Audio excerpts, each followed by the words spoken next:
વડોદરાના શિવ ભક્તો દ્વારા 4 જ્યોતિર્લિંગ પણ શ્રાવણ મહિનાના 4 સોમવારે સજાવવાનો સંકલ્પ લીધો હતો. પ્રથમ સોમવારે સોમનાથ મંદિરને ભવ્ય રીતે શણગાર કર્યો હતો.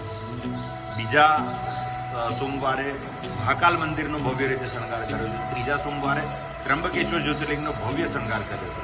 જ્યારે આજે ચોથા સોમવારે નાગેશ્વર મહાદેવ, દ્વારકામાં જે નાગેશ્વર મહાદેવ છે જ્યોતિર્લિંગ, એનો ભવ્ય રીતે શણગાર થયો છે.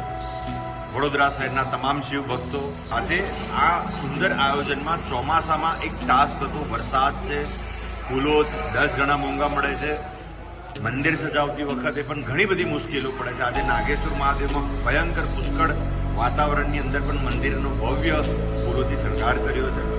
તમામ શિવ ભક્તો આવી જ રીતે સાથ સહકાર આપતા રહેશે. આજ સોમવારના દિવસે ભગવાન નાગેશ્વર મહાદેવ ફૂલથી શણગારેલા છે. તો નાગેશ્વર મહાદેવ આવા યુવાનોને હરેક શિવ મંદિર શણગારવા માટે પ્રેરણા કરે અને ભગવાન ભક્તિ સાથે એમની પૂજા કરે.